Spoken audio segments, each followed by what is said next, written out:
هتيجوا يا اخواتي نتفرج على التعديلات الجديدة اللي ضافتها شركة تي في اس في احلى موتوسيكلاتها. التي في اس الاباتشي ال 160 الاتنين صباب، واحد من احلى الموتوسيكلات اللي موجودة حاليا في السوق المصري. موتوسيكل مميز جدا هيقدم لك قيمة مقابل سعر. وشركة تي في اس عرفت يعني ايه كلمة ثقة في المنتج. بتديك شركة ضمان سنتين او 30 الف كيلو على كل منتجاتها. الموتوسيكل ده في فئة متوسطة، في نفس الوقت بيقدم لك قيمة مقابل سعر، لان هو بينزل بموتور 160 سي سي 17 حصان. بيقدم لك حاجات كتير قوي على الطريق. موتوسيكل مميز بخامات مميزة.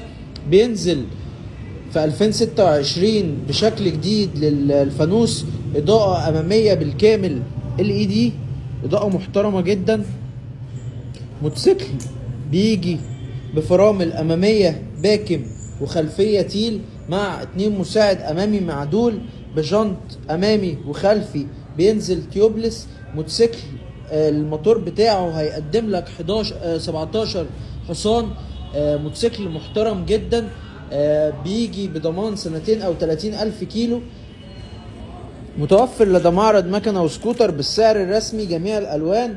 لو حد حابب يسألني على اي تفصيلة في الموتوسيكل ده ممكن يكلمني على الرقم اللي انا هقوله لكم دلوقتي: 011 21 53 44 88. كمان عدلوا العداد بتاعه، خلوه نفس العداد بتاع الاربعة صباب.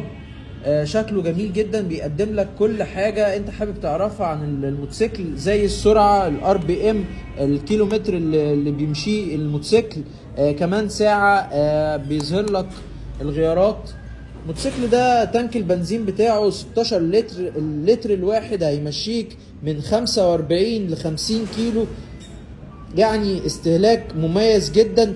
ما يغركش ان احنا ده 160 سي سي، لكن هيقدم لك قوة نفس اللي بيقدمها لك ال 200 وال 250. تي في اس من اكتر الموتوسيكلات الاعتمادية اللي موجودة حاليا في السوق المصري. لو عايز تسألني عن اي تفصيلة ممكن تكلمني على رقم التليفون.